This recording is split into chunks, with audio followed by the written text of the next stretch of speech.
클래식 인물 열전. 손수연의 팡팡 스토리 클래식.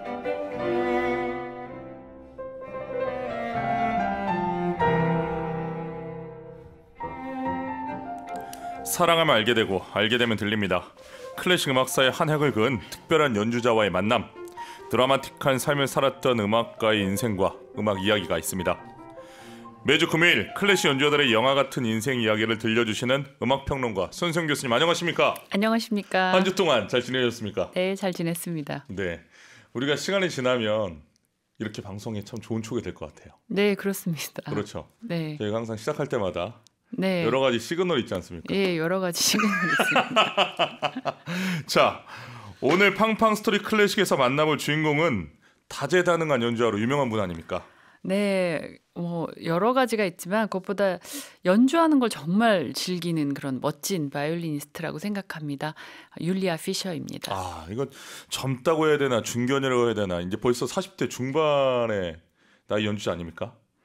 네, 그래도 사실 제가 이 손수연의 팡팡 스토리 클래식에서 다루는 연주자들 중에서는 아마 이분이 지금 제일 젊지 않은가 생각이 됩니다. 항상 대가들만 다뤘군요. 네, 대가들을 다뤘던 것 같아요. 그래서 그리고 사실 이분도 대가가 아니라고 말할 수는 없을 것 같은데 네. 이제 굉장히 젊은 나이부터 아주 성공적으로 데뷔를 해서 활동을 했으니까 젊은 대가다 이렇게 말씀드릴 수 있겠죠. 아, 예, 친구를 만나는 것 같아서 기분이 좋습니다.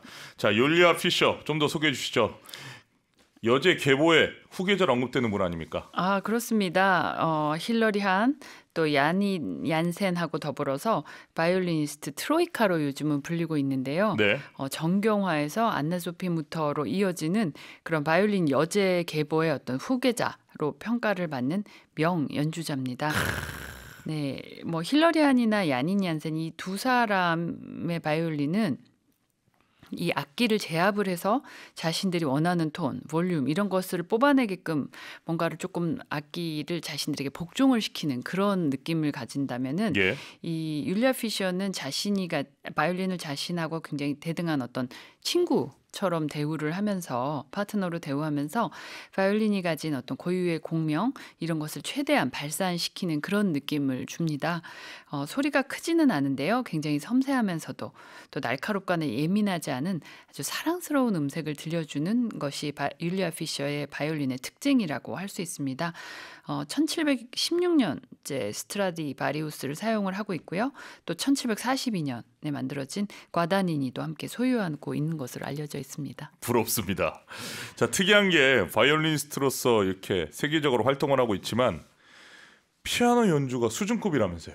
수준급을 넘어서서 전문 연주자로도 활동을 하고 있습니다. 율리아 피셔는요, 바이올린 연주로는 5번, 또 피아노 연주로 3번의 국제적인 수상을 할 정도의 경력을 가지고 있습니다. 아주 탁월한 재능을 피아노에서도 보이고 있는데요. 그리고 또 바이올린으로서는 참가했던 8번의 콩쿠르에서 모두 우승했습니다. 와. 네, 모두 우승을 할 정도의 압도적인 실력을 가졌고 또 20대 초반인 2006년에 쥐트 도이체 차이퉁에서 발간했던 20세기의 그러니까 20CD 박스 세트라고 하는데요. 네. 이 야사이 패치 또 예후디 메뉴인 같은 세계의 바이올리니스트 16명 중에 한 명으로 뽑히기도 했습니다. 그러니까 아까 교수님께서 말씀하셨던 대가라 할 수 있느냐 했을 때는 이미 대가의 반열에 올라섰다. 젊은 대가다 이렇게 말씀을 드릴 수 있죠. 아니, 이렇게 세계적인 바이올리니스트인데 어떻게 피아노도 그 정도 치는지 참 질투가 나네요. 대단합니다. 지금이라도 피아노를 한번. 예, 제가 지금이라도 피아노를 치면 안 될 것 같습니다. 자, 그렇다면 신동으로 역시 어릴 때 남달랐습니까? 네, 당연히 신동이었습니다. 네, 1983년도 독일의 미넨에서 그 독일 슬로바키아계 부모 사이에서 태어났는데요. 네. 3살 때 바이올린을 시작을 했는데 피아니스트인 어머니를 따라서 피아노를 배우고 싶다고 굉장히 졸랐다고 합니다. 근데 어머니는 오빠가 피아노 하니까 너는 다른 악기가 좋겠다고 권유를 했고요. 바이올린을 연주를 해보고 관심을 갖게 되면서 피아노와 바이올린 둘 다 공부를 했습니다. 그리고 아우크스부르크 또 레오폴드 모차르트 음악원에서 바이올린을 이제 본격적으로 배우기 시작하는데요. 9살 어린 나이에 뮌헨 국립음대에 입학을 하고 9살에 대학교를 입학을 합니다. 그리고 12살 때인 1995년도에 예후디 메뉴인 국제 콩쿠르에서 우승과 동시에 최고의 바흐 무반주상을 수상하게 됩니다. 이 예후디 메뉴인 국제 콩쿠르에서 1위를 차지했던 거는 피셔의 초기 경력에서 굉장히 중요한 이정표로 작용을 하는데요. 그 이후로 이제 전 세계로 이름이 알려지면서 이 어린 신동이 전 세계 최고의 오케스트라와 함께 공연을 하고 다니게 됩니다. 전형적인 어떤 신동 루트를 타게 되는 거죠. 아니 살펴보니까 교수가 된 것도 20대 초반이더라고요. 23살에 교수가 됐습니다. 그것도 프랑크푸르트 국립음악대학에서요. 네, 2006년 23살의 젊은 나이로 프랑크푸르트 국립음악대학의 교수로 취임을 하고요. 네. 독일 역사상 최연소 교수 취임이었다고 합니다. 그리고 또 2011년에는 자신의 스승이었던 아나 추마첸코의 자리를 물려받아서 뮌헨 음악공연예술대학의 교수로 자리를 옮기고요. 지금까지도 재직 중입니다. 아차 하면은 23살에 대학 입학하는 친구들도 많이 있는데. 많은 분들이 대학 입학을 하죠. 그렇죠. 네. 와, 재밌습니다. 자, 여기서 음악 듣겠습니다. 오늘의 첫 곡 어떤 곡입니까? 파가니니의 곡을 한번 들어보시면 좋겠습니다. 네, 좋습니다. 파가니니 카프레스 24번 바이올리니스트 율리아 피셔 연주로 들려드립니다. 파가니니 카프레스 24번 바이올리니스트 율리아 피셔 연주로 감상하셨습니다.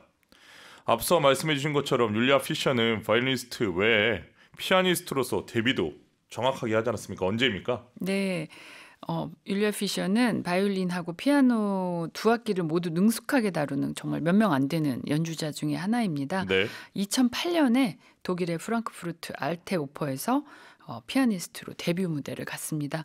1부에서는 생상스의 바이올린 협주곡 3번을 연주한 다음에 2부에서는 그리그 피아노 협주곡을 연주해서 아주 큰 반향을 일으켰습니다.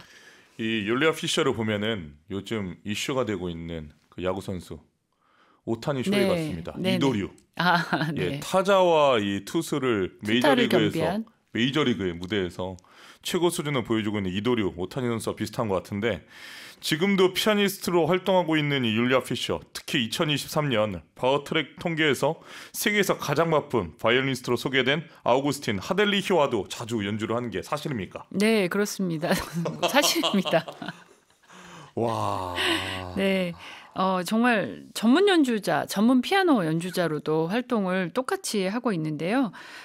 특히 이제 함께 자주 연주하는 독일의 바이올리니스트 어거스트 하델리히하고 연주해서는 하델리히가 바이올린을 연주하고 율리아 피셔가 피아노를 연주하는 것을 이제 보실 수가 있습니다. 네. 근데 아우구스틴 하델리히는 아까 말씀하신 대로 최근에 정말 가장 바쁜 정말 우리나라에서는 그렇게 많이 알려져 있지는 않지만 세계적인 많은 콘서트 무대에서는 이 사람 이름이 어디선가 꼭 나옵니다. 정말 가장 바쁜 바이올리니스트 중에 한 사람으로 볼 수가 있는데요. 굉장히 뛰어난 연주력도 가지고 있고 또 매혹적인 선율을 들려주고 있어서 인기를 끌고 있습니다.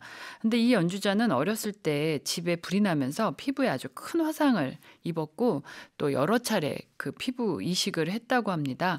근데 이제 그런 역경을 모두 재능과 노력으로 이겨내면서 정말 멋있는 연주자의 한 사람으로서 세계 무대를 누비고 있고 율리아 피셔하고도 공연을 많이 하는 모습을 볼 수 있습니다.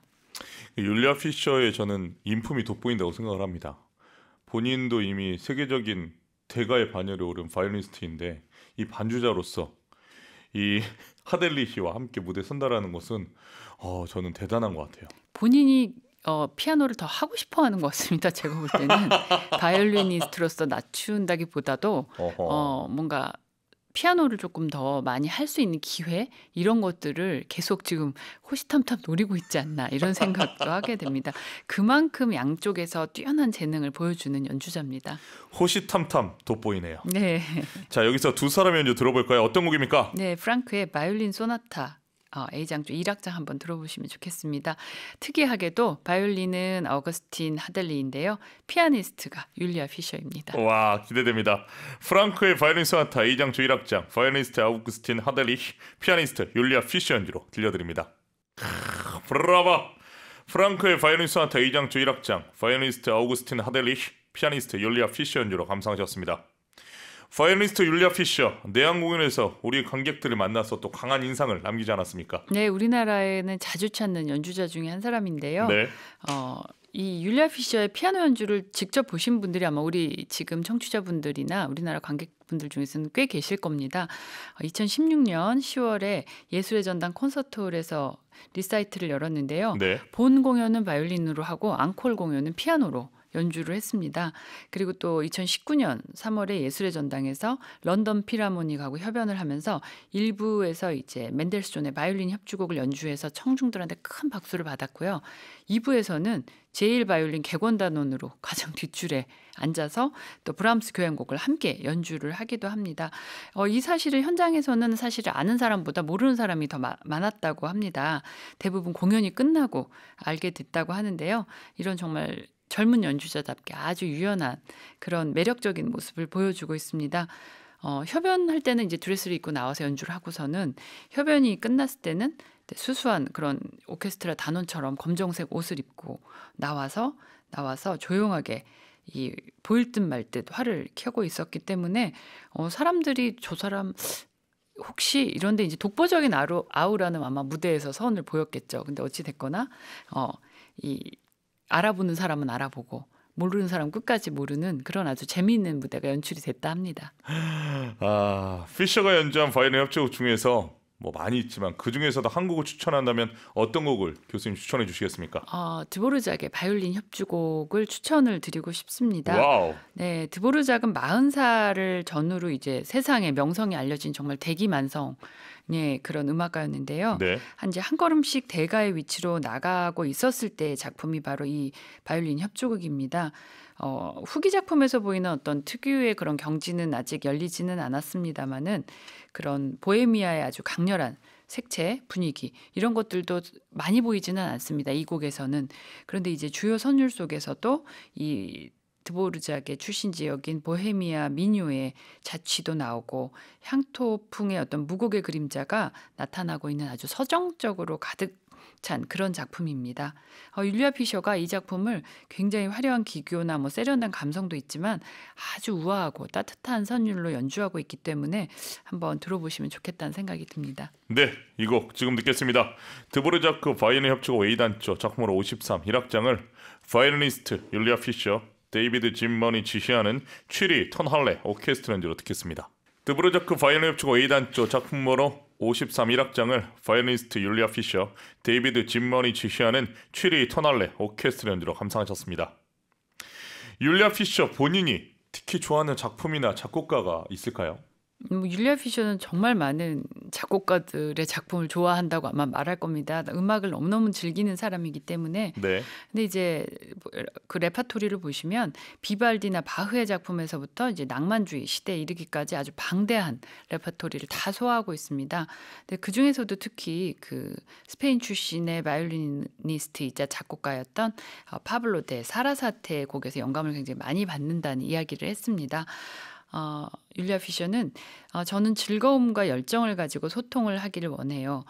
그걸 위한 아이디어를 사라사테에서 얻고 있습니다. 라고 말을 할 정도로 사라사테의 연주 또 사라사테의 음악들에서 많은 어떤 음악적인 영감 이런 것을 받은 것 같고요. 또 연주를 들어보시면은 굉장히 진지한 자세로 이 사라사테의 곡에 임하고 있다는 것을 느끼실 수 있을 겁니다. 네, 어서 들어보고 싶습니다. 사라사테 지고이네르 바이젠 작품으로 20을 바이올리니스트 율리아 피셔, 피아니스트 밀라나 체레버스카 연주로 들려드립니다.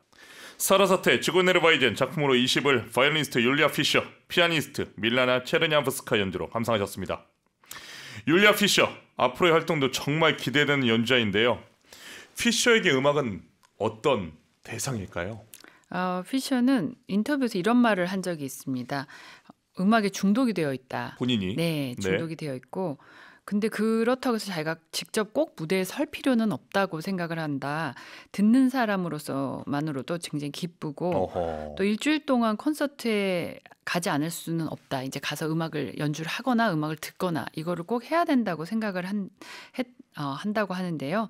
듣기만 하면 모든 두려움이 사라지고 또 그 음악이 기분이 좋지 않을 때도 음악이 본인을 구해준다. 그러니까 굉장히 좋은 자세의 연주자가 아닐까 싶습니다. 수많은 대가들 중에서도 음악을 이렇게 연주하고 표현하는 거를 굉장한 어떤 고통으로 여기는 사람들도 있는데 율리아 피셔는 진정으로 음악을 즐기면서 좋아하면서 연주하는 정말 축복받은 몇 안 되는 연주자 중에 한 명이 아닐까 이런 생각을 합니다.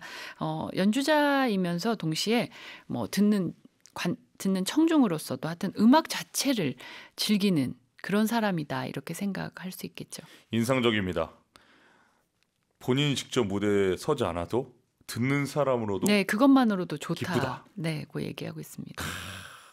오늘 시간 관계로 듣지 못한 피셔의 곡들 중에서 추천하고 싶은 곡 있으실까요? 율리아 피셔가 연주하는 모차르트 바이올린 곡들은 정말 꼭 추천을 드리고 싶습니다. 그래서 모차르트의 바이올린 협주곡 2번도 한번 여러분들께 추천을 드립니다. 아주 섬세하면서도 사랑스러운 연주를 들려줍니다. 네, 고맙습니다. 다음 주에 만나볼 음악가도 기대가 되는데요. 누구입니까? 다음 주에는 또 독일이 이렇게 공교롭게도 이번 11월에는 독일 사랑이 좀 지나치신데. 네, 독일의 연주자들이 줄줄이 등장을 하고 있는데요. 네. 지휘자 비렐름 프루트뱅글러를 만나보시겠습니다. 우와, 그렇군요. 기대가 됩니다. 오늘도 수고 많으셨습니다. 네, 감사합니다. 한 주 동안 건강하십시오. 네, 감사합니다. 오늘 손선의 팡팡 스토리 클래식 바이올리니스트 율리아 피셔의 인생 스토리로 함께했습니다.